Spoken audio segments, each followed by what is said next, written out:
Mohamed Bajrafil est docteur en linguistique, docteur de l'INALCO, de Paris 7, excuse-moi Mohamed, tu vois, c'est toujours avec les amis qu'on fait les bourdes. Docteur en linguistique, il a commis un ouvrage qui est très intéressant.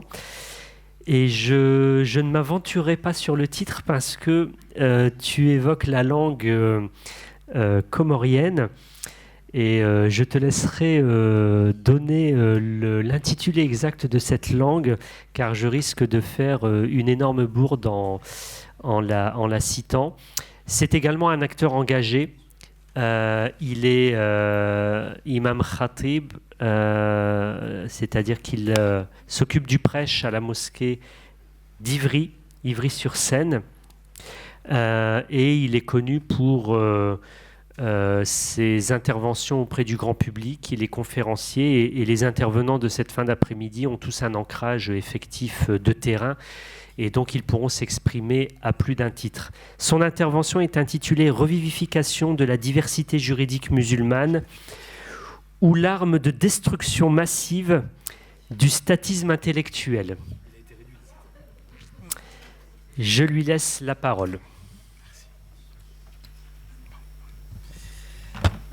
Mesdames et messieurs, cher Homero, cher Steven, je vous remercie pour cet échange qui j'espère sera utile et surtout productif de quelque chose.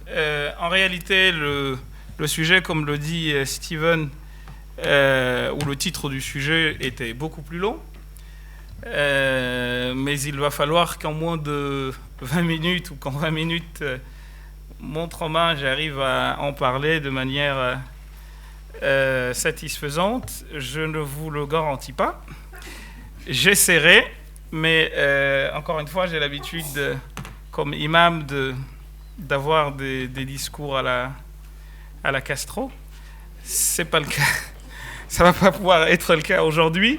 Le sujet global est un sujet dont, de manière assez informelle, Steven et moi, ainsi que Homero, nous avons souvent l'occasion d'échanger autour. Et pourquoi j'ai proposé cela? J'ai un peu suivi, je m'excuse auprès de ceux dont je n'ai pas pu être présent aux présentations, ce qui s'est dit à partir de 15h et des brouettes. Et je m'inscrirai dans la continuité de ce que disait à la fin Madame Lambrabet sur l'idée, et c'est de cela que vient le titre de mon intervention, sur l'idée que quand on échange avec des fidèles, quand on échange avec des musulmans, on ne peut pas venir de nulle part et leur dire « je vais vous imposer » ou « on va vous imposer » une manière de voir les choses. Je pense que si on veut lutter contre ce statisme, il faut aller, parce que statisme il y a, et je pense qu'il y a un accord quasi commun sur le fait qu'à partir de 656, c'est-à-dire ce qui correspond en histoire à la chute de Bagdad, on n'a pas parlé de comment dire, de mouvement de manière plus ou moins généralisée quant à la progression de la chose dite fiqhique, pour ne pas dire charaïque, comme le dirait notre collègue Éric Chaumont. Il n'y a pas eu de progression de ce point de vue-là, et la plupart de ceux qui ont eu à traiter de ce qu'on appelle tarikh al-tashri', l'histoire de la codification, nous disent qu'à partir de là, on est plutôt dans un mimétisme, etc. Et ce qui me pousse à dire que, quand je pars de mon expérience personnelle, quand on parle avec des fidèles de cette nécessité de relire les textes à la lumière de notre contexte, eh bien, si on leur parle à partir des seuls paradigmes d'aujourd'hui, très rapidement, le débat est clos. Alors, j'ai suivi avec intérêt l'intervention de notre ami Hicham Abdelgawad.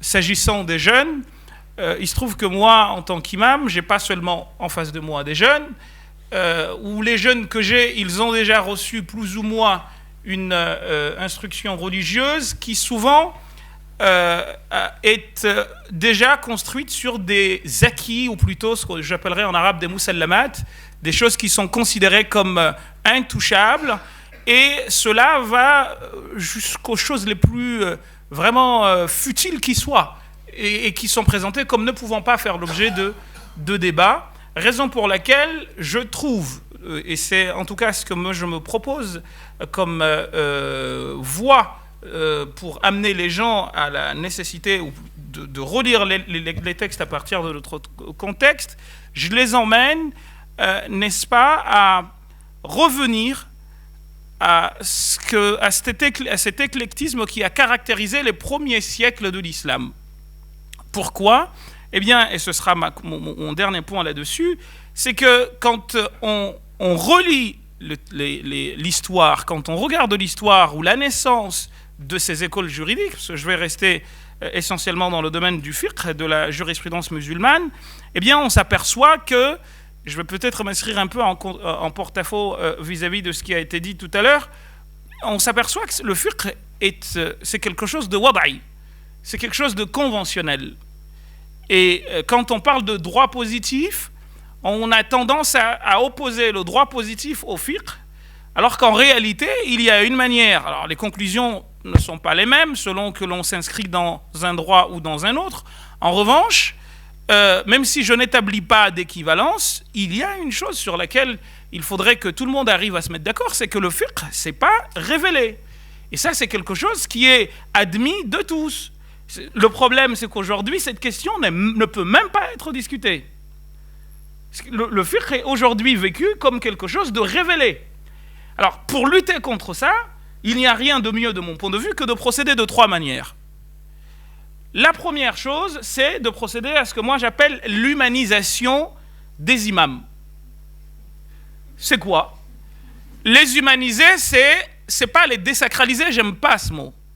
C'est plutôt de raconter leur vie, ce qu'ils ont été réellement, non pas de manière panégyrique comme ça existe. Si vous regardez Tabaqat al-Shafi'iyya de l'imam al-Subki, on vous parle de l'imam al-Shafi'i comme quelqu'un qui conversait avec les anges. Et si vous inscrivez la personnalité dont vous voulez critiquer les propos dans une position pareille, c'est pas possible en fait. Sauf que le fidèle avec lequel j'échange, il voit al-Shafi'i comme tel. Et je vous raconterai une anecdote personnelle. Quand j'étais jeune adolescent, je devais avoir 11-12 ans, mon père m'avait enseigné un livre qui s'appelle Bourriyatul Mustarshidin, d'un monsieur qui s'appelle Shatri, qui est un grand savant yéménite de l'école shafi'ite, dans lequel il s'évertuait à démontrer par A plus B que les 4 imams des écoles juridiques sont tous venus de prédictions prophétiques. Donc il y a un hadith qui nous parle de l'arrivée de l'imam Abu Hanifa, de l'imam Shafi'i, de l'imam Malik et de l'imam Ahmed. Et quand tu as ça dans la tête, tu dis mais c'est une personne dont le propos ne peut guère être discuté. Et ça c'est vraiment problématique en fait, parce que c'est la manière dont, malheureusement, jusqu'à maintenant, même dans les universités les plus développées parmi les universités islamiques, les choses sont enseignées ainsi. Et à partir de là, il ne faut pas attendre que le musulman lambda accepte que l'on remette en cause la parole des Shafi'i. Et je vais vous raconter une anecdote assez intéressante que j'ai vécue dans ma mosquée. C'est qu'un jour, dans un cours magistral comme ça, où il y avait je ne sais plus combien de personnes, 200 ou 300 personnes, je me suis mis à présenter des avis que souvent je choisis pour provoquer la discussion. Et j'ai pris l'exemple de l'imam al-Nawawi. Je leur ai dit que l'imam al-Nawawi, dans un de ses livres de référence qui s'appelle Rawdatul Talibin, à la page 530, vers la fin et le début de la page 531, il dit, je cite... Ok. Ok. Il dit, je cite, on me demande de traduire, je ne vais pas, maintenant je ne dirai pas en arabe, je le dirai directement, comme ça je gagnerai du temps. Il dit, je cite, dans le chapitre 7 de ce qu'on appelle Babul At'ima, le chapitre des nourritures, que la question a été posée de savoir si on pouvait en cas de faim, vraiment une dalle, comme diraient les jeunes, de ouf, entre guillemets, ce que l'on pourrait faire finalement. Et il dit, donc ce chapitre-là porte le nom de ce que l'on a le droit de manger en cas de nécessité vitale absolue, qui est parmi les interdits. Et il dit, je cite, que, eh bien, il est admis qu'on n'a pas le droit. Ceci étant, autorisation est donnée à une personne qui n'a vraiment pas le choix, eh bien, de tuer, tenez-vous bien, la personne qui ne fait pas la prière et le manger, le kafir harbi, le mécréant combattant, Azan el-Muhsan, la personne qui commet des actes adultérins, et une personne qui a commis un crime contre un membre de notre famille. Et Nawawi dit, celui-là, on n'a même pas besoin d'aller voir le juge. Si on est dans cette situation-là, on peut le zigouiller et bouffer. Donc, je leur dis cela, et j'en rajoute, je leur dis, dans la même page, il aborde une question qui est celle de, toujours dans le même esprit, de pouvoir manger, tuer pour manger, une femme appartenant à une patrie, à une partie combattante contre la nation musulmane, entre guillemets, et les enfants. Et il dit, il y a deux avis.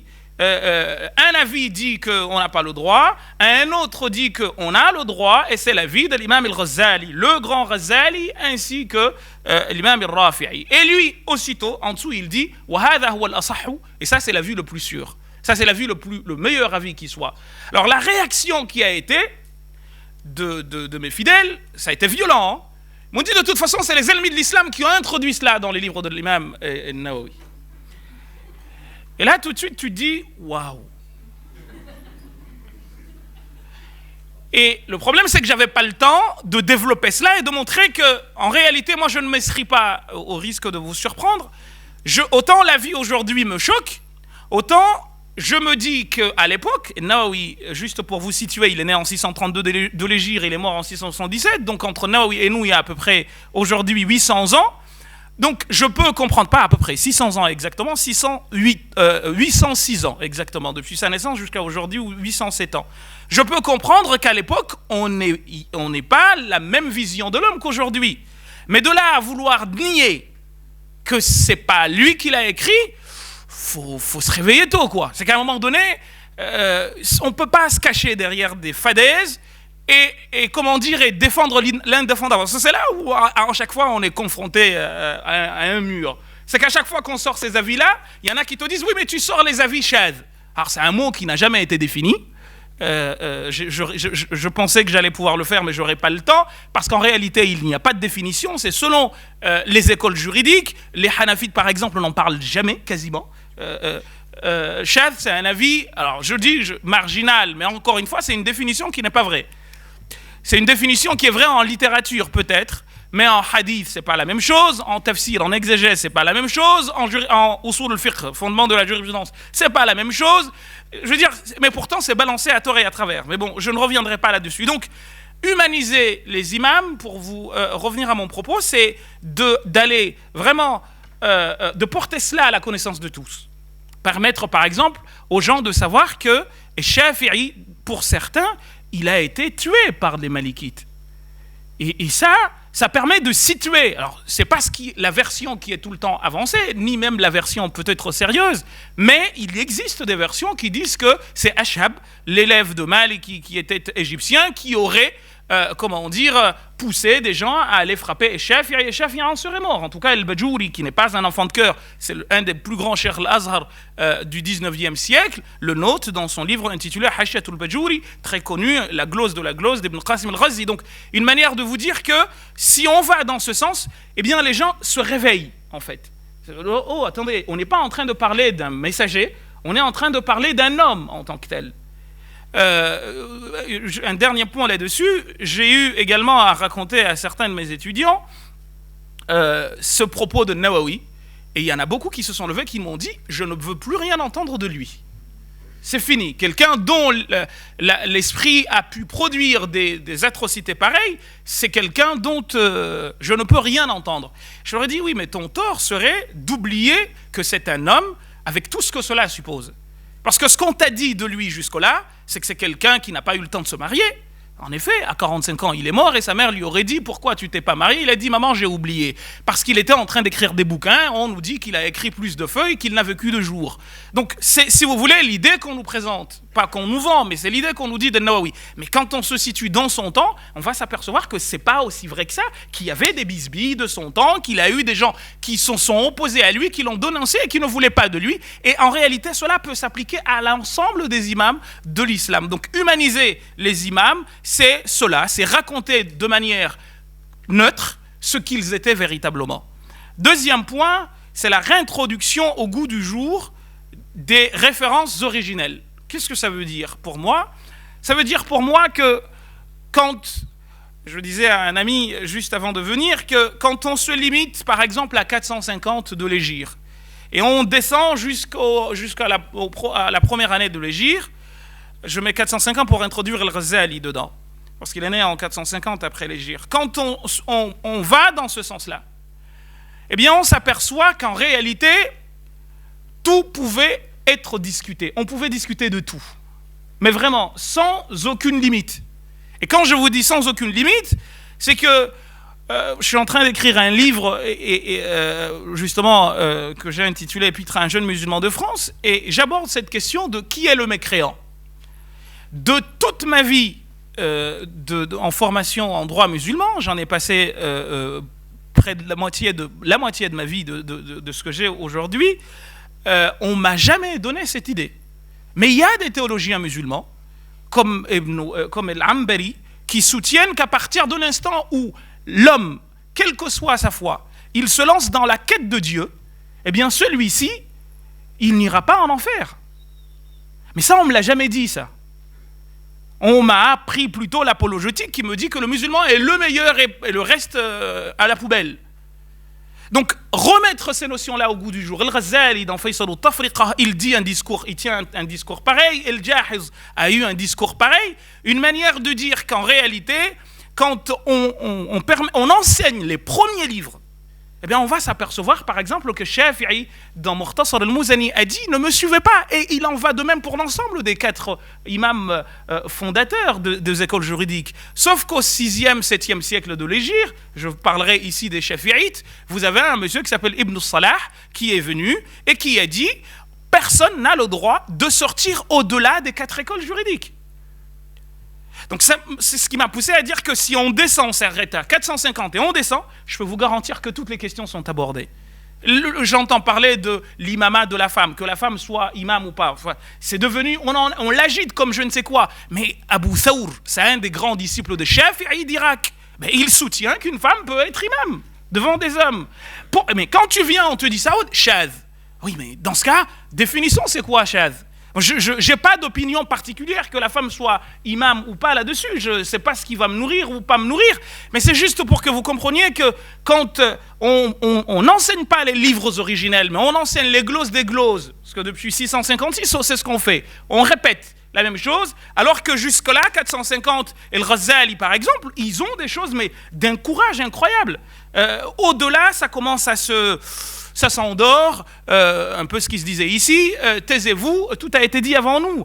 Et on va même trouver des tentatives de gens comme l'imam Suyuti, qui lui est mort en 911 de l'Hégire, qui va dire, mais non, il faut que nous relisions les textes. Et lui, il dit, moi je ne suis pas shafi'ite, c'est Shafi'i qui est d'accord avec moi. Et à partir de là, on s'aperçoit que ça existe dans les traditions musulmanes, cet esprit de culture. Et je vous garantis qu'on aura peut-être l'occasion d'échanger autour de cela, mais je ne vois rien de nouveau. Toutes les questions qu'on aborde aujourd'hui, je peux vous garantir qu'elles ont été entièrement abordées avant 450 de l'Hégire. Le problème, c'est que cet héritage-là, le musulman lambda ou même le savant, en tant que tel, il n'y a pas accès. Et du coup, qu'est-ce qui se passe? On est en train de lire ce qui a été dit, etc., etc. Donc je ne commente pas l'essence, mais je commente le commentaire de l'essence. Et bien entendu, plus on s'éloigne de la source, plus bien entendu, il devient difficile de dire des choses qui tiennent la route de ce point de vue-là. On me demande de conclure, et ce sera mon troisième point, c'est la présentation de la nomenclature. Qu'est-ce que j'entends par là? C'est présenter la nomenclature juridique, c'est-à-dire quoi? C'est-à-dire que sur une question, je ne pense pas qu'il soit encore de bonne loi, en 2017, de continuer à enseigner une seule école. Pourquoi? Pour une raison très simple. Et une anecdote qui vient de se produire aux Comores, il y a à peine 2 semaines, pour l'Aïd, l'Adha. Qu'est-ce qui s'est passé?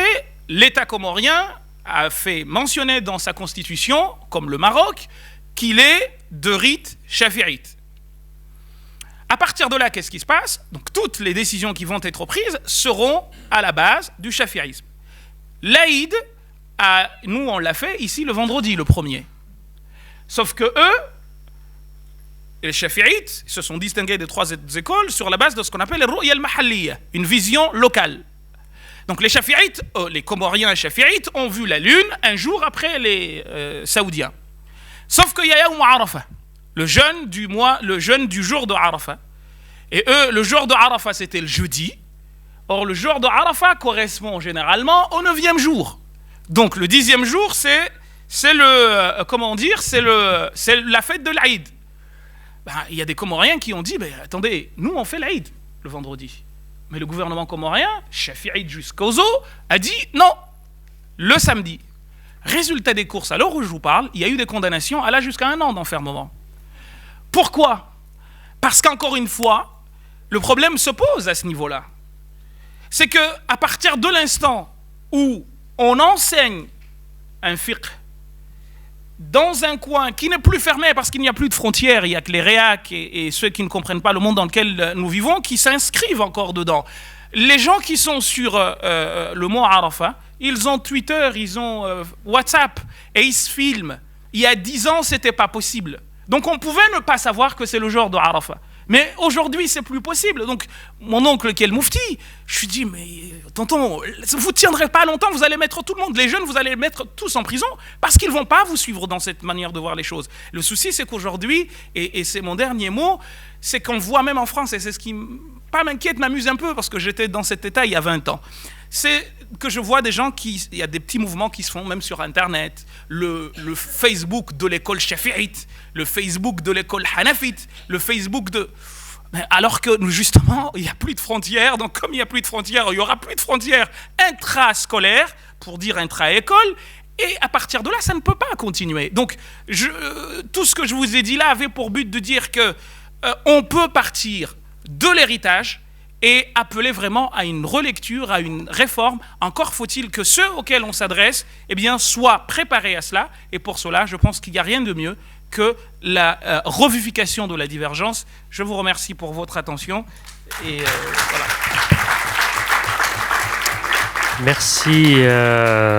Merci cher Mohamed, pour cette intervention dense. Dans laquelle tu as soulevé 3 points qui sont importants et qui touchent à un aspect qui fait beaucoup polémique sur les réseaux sociaux musulmans, relatif justement à ce que j'appelle moi personnellement la sacralisation des sources et des personnages, dans le sens où il y a un argument qui est opposé à ces nouvelles interprétations et ce plaidoyer que tu viens de faire, dans le sens où certains parmi les théologiens ou les prédicateurs considèrent que cela porte atteinte au droit musulman tel qu'il a été codifié. Je pense que ça sera certainement un objet de discussion après les autres interventions.